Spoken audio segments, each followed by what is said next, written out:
Oi. Meu nome é Lívia, tenho 26 anos, e, bom, essa história começa bem antes de eu saber o que era amor.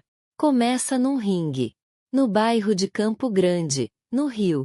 O barulho do cronômetro, o som dos socos contra o saco de pancada e o cheiro de suor sempre foram parte da minha vida. Porque meu pai, seu Mauro, é treinador de boxe. E eu fui a única filha dele. Nunca tive mãe por perto. Ela foi embora quando eu tinha 3 anos, segundo meu pai, porque não aguentava a pressão. Se era verdade ou não, eu nunca soube. Só sabia que, desde pequena, ele dizia que mulher fraca não sobrevive. Então eu fui treinada para ser forte.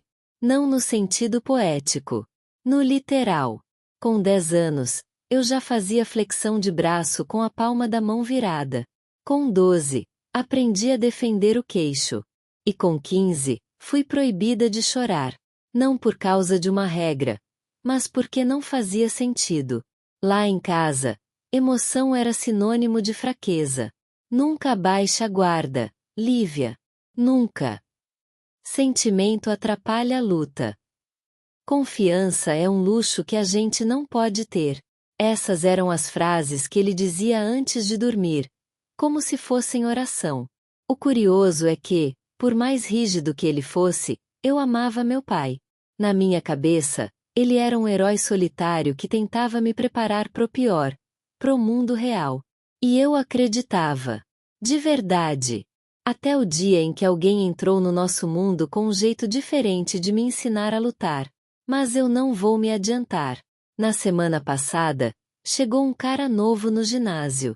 Alto, com cabelo levemente grisalho, tatuagem discreta no braço e uma cicatriz na sobrancelha direita que parecia contar uma história só dele. Ele se apresentou rápido. Miguel. Lívia, respondi, mantendo o tom firme. Achei que ele fosse mais um dos caras que aparecem por um mês e somem. Mas algo no olhar dele me deixou desconcertada. Não era desejo. Era tipo, atenção. Como se ele estivesse vendo mais do que meus golpes bem executados. Como se estivesse tentando me ler. Nos dias seguintes, ele começou a treinar no mesmo horário que eu. Coincidência? Pode ser. Mas coincidência demais começa a ter cheiro de intenção. Ele não puxava assunto. Só observava. E quando falava, era direto. Você tem uma base forte, mas trava no segundo movimento. Tenta soltar mais o quadril. Você pensa demais. Luta não se vence só com lógica. E isso me irritava. Como ele se atrevia a me corrigir? Eu era filha do Mauro Costa. Eu treinava desde criança. Mas lá no fundo, ele estava certo. Porque eu não treinava para vencer. Eu treinava para não perder. E isso é diferente.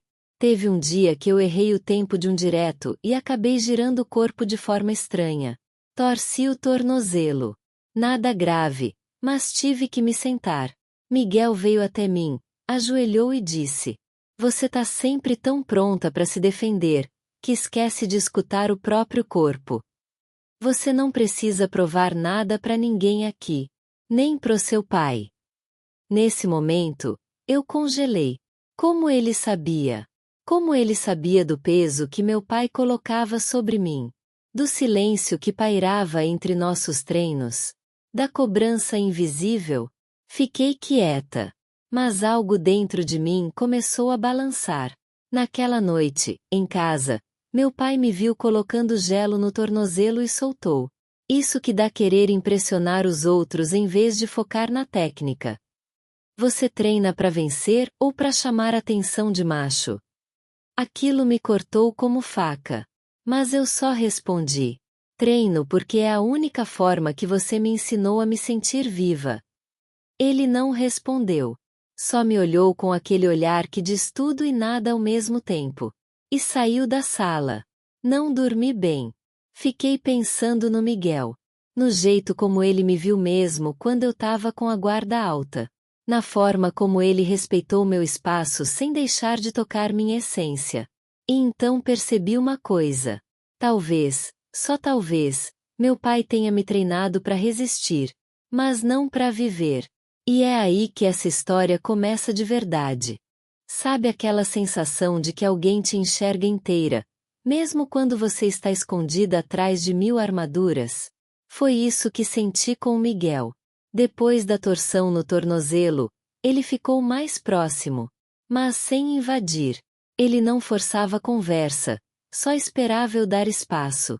E talvez, sem perceber, eu estava começando a dar. Começamos a treinar juntos com mais frequência. Meu pai não gostou. Eu sabia. Mas também não disse nada. O que, vindo dele, já era quase um grito. O Miguel tinha um jeito calmo de corrigir, sem humilhar. Um dia, durante os exercícios de sombra, ele se aproximou pelas costas, colocou a mão no meu ombro e guiou meu movimento com a outra mão no meu braço.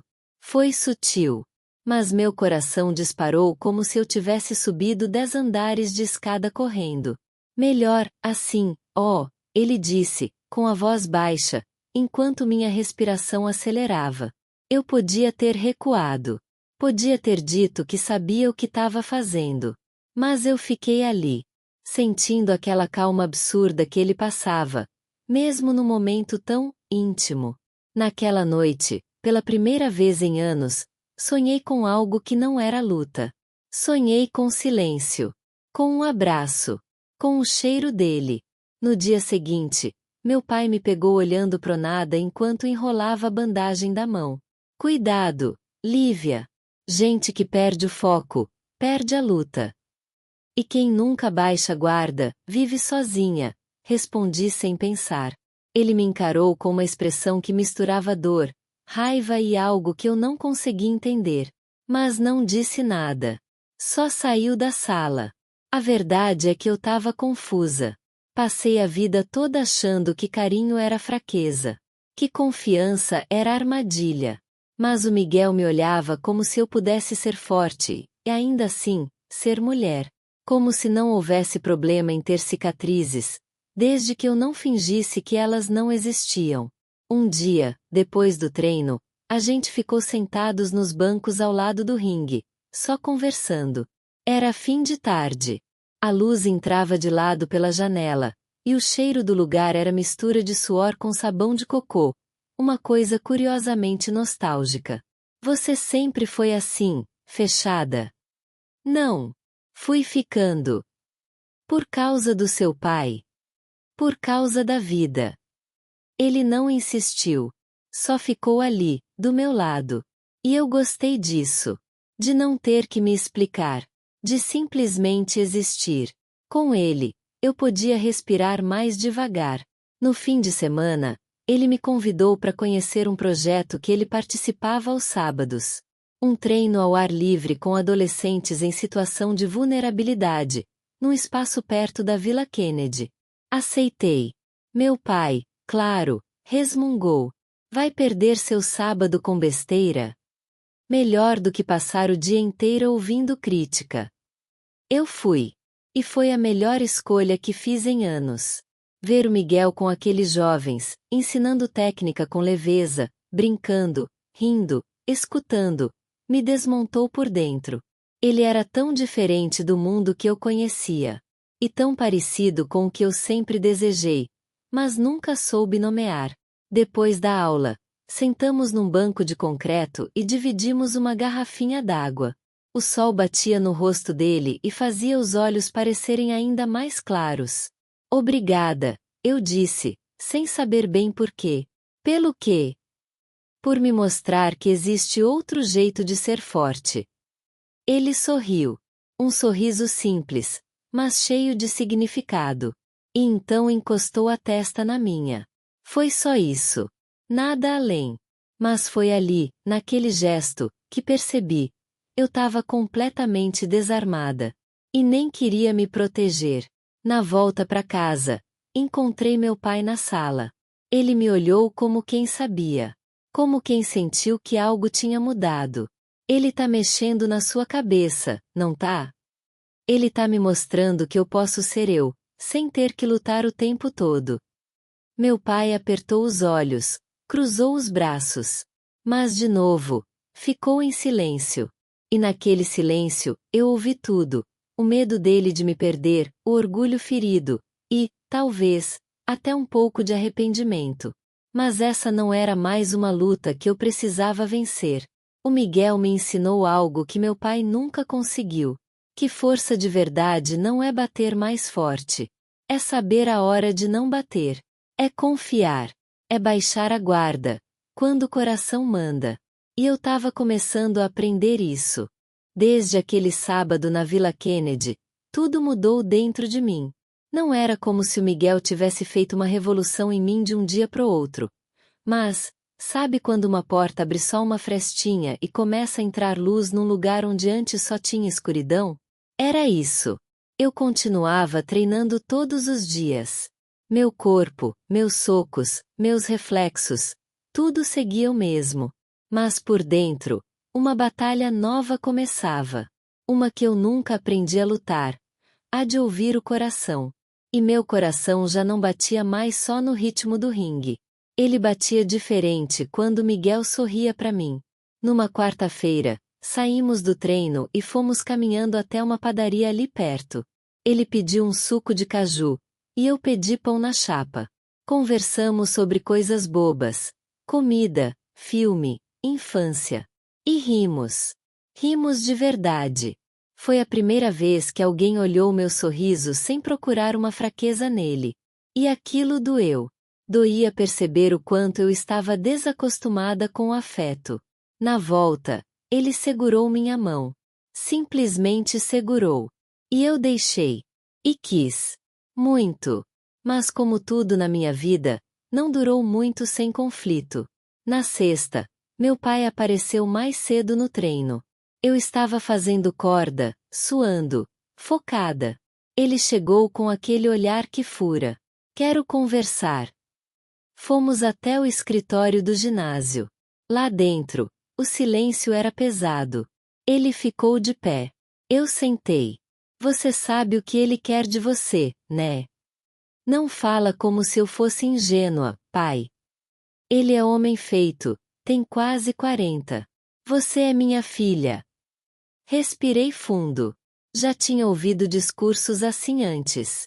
Mas esse vinha com outro peso. Era pessoal.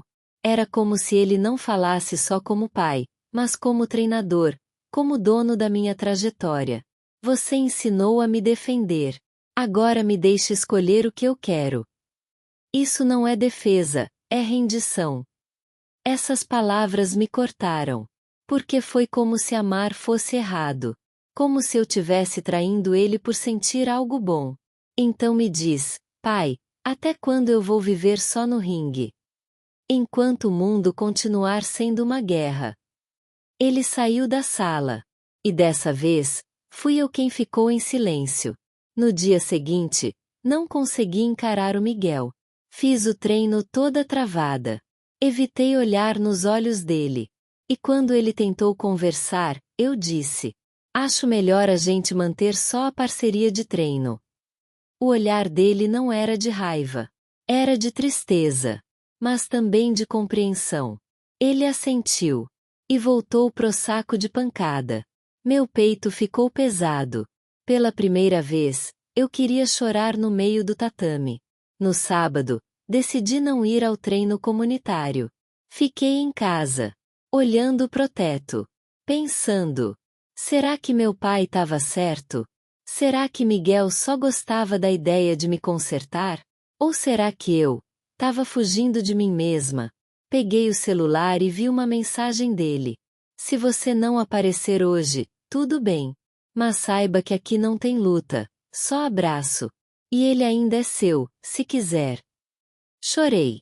Pela primeira vez em muito tempo, chorei sem culpa. Domingo, chamei meu pai para conversar. Ele estava na varanda, tomando café e lendo jornal. A mesma rotina de sempre. Pai, eu nunca deixei de te admirar. Tudo que eu sou, é graças a você. Ele me olhou de lado, sem dizer nada. Mas eu preciso descobrir o que mais eu posso ser. Sem luvas, sem defesa. Ele fechou o jornal devagar. Você confia tanto assim nele? Confio mais em mim, agora. Ele suspirou. Longo. Pesado. Mas, por um segundo, pareceu aliviado. Se ele te machucar, eu quebro ele inteiro. Eu sei. E acho que é isso que mais me protege, no fim. Ele riu. Pela primeira vez em dias. Então vai. Mas volta inteira, filha. E ali, eu entendi. Meu pai sempre me protegeu do mundo. Agora, ele estava tentando me proteger de mim mesma. Mas havia chegado a hora de eu mesma escolher onde lutar. E onde amar. Voltei pro treino na segunda. Coração disparado. Miguel estava lá. Na mesma postura de sempre. Eu me aproximei, sem luvas. Sem medo. Ele me olhou. E entendeu. Então, você escolheu lutar ao meu lado? Não. Eu escolhi parar de lutar contra mim. Ele sorriu. E me puxou num abraço longo, firme, mas suave. Foi ali, naquele instante, que entendi. Algumas batalhas valem a dor. Mas o amor. O amor vale o risco. Os dias seguintes ao nosso abraço foram os mais leves que eu vivi em muito tempo. Miguel me tratava com respeito, calma e aquele tipo de carinho que não precisava de palavras. A gente ria de qualquer coisa. Treinava juntos, almoçava tapioca de frango no trailer da Dona Zélia, e ele até me apresentou o lugar preferido dele no mundo. Um mirante escondido no alto da serra, onde dava para ver o sol sumir atrás da Baía de Guanabara. Ali, ele me beijou pela primeira vez. E foi diferente de tudo que eu esperava. Não foi um beijo quente de filme, nem um daqueles desesperados como em novela. Foi um beijo tranquilo. Seguro. Como se eu tivesse encontrado casa. E ela tivesse gosto de hortelã. Mas a paz nunca dura demais na minha vida. Na terça-feira, enquanto eu fazia abdominal no tatame, vi o celular do Miguel vibrar várias vezes. Ele não percebeu. Estava ajudando um dos alunos iniciantes com postura. Eu não sou ciumenta. Juro que não. Mas algo dentro de mim alertou. No fim do treino, ele estava tenso. Mexia no celular, passava a mão no cabelo, olhava pro nada. Tá tudo bem? Perguntei. Ele hesitou. Preciso resolver uma coisa. Depois a gente se fala. Não dormi aquela noite. No dia seguinte, fui treinar sozinha mais cedo. Meu pai já estava no ginásio, como sempre, mas não tocou no assunto Miguel. Acho que estava tentando respeitar meu espaço. Mas o que eu não esperava era o que aconteceria no fim da tarde. Alguém tocou o interfone lá em casa. Fui atender, achando que era o entregador. Oi, você é a filha do treinador Raul? Sim, posso ajudar? Era uma mulher. Bonita. Uns 35, 36 anos. Bem arrumada, mas com o rosto visivelmente abalado. Ela respirou fundo e disse: Desculpa aparecer assim. É sobre o Miguel. Meu coração travou. A gente foi até a pracinha do lado. Ela se apresentou como Camila. Eu fui casada com ele. E tenho um filho, do Miguel. Senti o mundo girar. Ela continuou. Ele é um bom pai, mas ele me machucou muito. Não fisicamente, tá? Mas do jeito que trai, omite, some. Só tô aqui porque vi que você tá com ele. E não quero que passe pelo que eu passei. Tentei manter a compostura. Ela não estava gritando, nem tentando causar confusão. Estava ferida. E com medo que outra mulher fosse ferida também. Voltei para casa com um nó no estômago. Liguei pro Miguel. Pedi para conversar. Nos encontramos na praia do Flamengo, debaixo da amendoeira onde sempre tomávamos água de cocô. Por que você não me contou que tem um filho? Porque não achei que fosse o momento certo. E o divórcio? E as traições? Ele fechou os olhos. Respirou fundo. Sim, eu errei muito com a Camila. Eu era outro homem. Fugindo de tudo, inclusive de mim mesmo. O filho, sim, o Pedro é meu. Eu ajudo no que posso, mas ela me afasta. Miguel, por que esconder isso de mim? Porque você me vê como eu sou hoje. E eu tive medo de perder isso. Meu coração estava dividido. A dor da Camila era real. Mas o homem que estava ali na minha frente também era real. E parecia genuinamente arrependido. Se eu confio em você agora, você consegue provar que merece essa chance? Não vou fugir. Não mais. Nos abraçamos. Mas foi um abraço diferente do anterior. Cheio de peso. Cheio de perguntas. Mas, mesmo assim, ainda era abrigo. Em casa, contei tudo pro meu pai. Ele ouviu calado. No fim, disse apenas: agora é com você. Mas saiba, quem mente uma vez, pode repetir. E quem nunca mente, pai? Até o Senhor já escondeu verdades. Ele me olhou, surpreso. Tô crescendo, pai. Você me ensinou a me defender. Agora me deixa aprender a confiar. Ele não respondeu. Mas não precisei de palavras. O silêncio dele já dizia tudo. No treino seguinte, Camila apareceu no ginásio. Fiquei gelada. Ela não gritou. Só disse: ele te escolheu. Só espero que você esteja pronta. Porque o passado dele vai bater na porta mais vezes. E nem sempre vai ser educado. Ela virou as costas e foi embora. Eu olhei pro Miguel do outro lado do tatame. Ele sorriu para mim, sem saber o que tinha acontecido. E eu fiquei ali, com o coração dividido entre o medo e o desejo de acreditar de novo. Naquela manhã, meu pai me acordou mais cedo que o normal. Vamos correr, filha. Igual a gente fazia quando você era pequena. Eu achei estranho. O sol nem tinha nascido, e ele já estava pronto, com 2 copos de água de cocô na mão. Mas algo no olhar dele dizia que eu precisava ir. Corremos em silêncio por quase 20 minutos, até parar no alto do viaduto de Santa Teresa.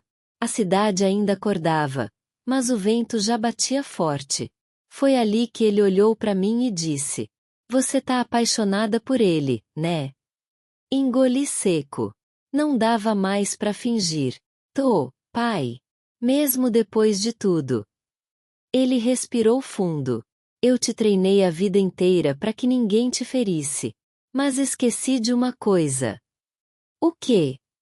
Não tem defesa contra o amor. Só coragem. Aquilo me desmontou. Meu pai, que sempre foi pedra, naquele momento era abrigo. Ele não aprovava o Miguel. Mas ele me aprovava. E isso bastava. Naquela tarde, recebi uma mensagem do Miguel. Preciso te mostrar uma coisa. É importante. Nos encontramos na garagem da academia, onde ele tinha montado um pequeno espaço de treino voluntário para crianças do bairro. Era um projeto social. Totalmente gratuito. E naquela tarde, ele estava lá, cercado de crianças, ensinando com aquele mesmo brilho no olhar que ele tinha quando me olhava. Quando me viu, ele veio até mim. Quero que você conheça alguém. Quem? Meu filho. O Pedro. O filho dele com a Camila. Um garotinho de 8 anos, magro, tímido, mas com os olhos castanhos idênticos aos do pai. Ele veio, estendeu a mão e disse: você que é a Lívia. Sou eu. Ele sorriu. Meu pai fala de você o tempo todo. Ele fica bobo. Eu ri, sem saber o que dizer. Miguel me olhou. Não quero mais esconder nada. Se você ainda me quiser na sua vida, quero que você saiba exatamente quem eu sou. Com erros. Com passado. Mas também com vontade de fazer certo. Os dias seguintes foram doces, calmos. Miguel me levou para conhecer a mãe dele, que me tratou como se já me conhecesse há anos. Meu pai até começou a conversar com ele, devagar, observando, ainda com o pé atrás, mas sem tentar me afastar. Achei que tudo estava se ajeitando. Até que o telefone tocou. De madrugada. Era Camila. Desculpa te ligar agora, mas o Pedro sumiu. Ele saiu de casa e não voltou. Fiquei em choque. Miguel já estava vestindo a jaqueta, pegando as chaves. Fomos direto pro bairro dela. Buscamos nas ruas, padarias, pracinha, pontos de ônibus. Nada. Só perto das 5 horas da manhã é que ouvimos um choro fraco vindo de trás do muro da escola. Pedro estava lá, escondido, encolhido, com frio e medo. Corri até ele, abracei forte. Por que você fugiu, Pedro? Ele olhou para mim com lágrimas nos olhos. Achei que se meu pai ficasse com você, ele ia esquecer de mim. Meu coração partiu em 1000 pedaços. Você sabe o que o seu pai mais fala quando ninguém tá ouvindo? Ele balançou a cabeça. Que a melhor coisa que ele já fez na vida foi você. Ele chorou de novo. Mas dessa vez, de alívio. Na volta, Miguel me olhou com olhos cheios de lágrimas. Você salvou meu filho. Eu nunca vou conseguir retribuir. Você já tá retribuindo. Tá tentando ser melhor. Isso é tudo. Nos abraçamos. Mas dessa vez, com a alma inteira. Naquela noite, deitada na minha cama, ouvi meu pai bater a porta. Posso? Claro. Ele entrou, sentou na beirada e disse: Lembrei de uma coisa que sua mãe dizia, quando você ainda era um bebê. O quê? Ela dizia que você ia ser forte, mas que ia ter um coração maior que o meu orgulho. A gente riu. Ele me olhou com ternura. Você tem razão. É sua vida. E você tá fazendo o que eu nunca soube fazer. Amar, mesmo com medo. Ele me abraçou. Forte. Como no dia que me ensinou a dar meu primeiro soco. Dias depois, voltando de um treino leve com Miguel, encontramos uma carta presa no portão da academia. Era da Camila. Não sei se fiz certo em aparecer. Mas sei que agora entendo porque ele mudou. Foi você. Ainda não sei perdoar. Mas, quero tentar. Obrigada por ter salvado meu filho. E, talvez, meu ex-marido também.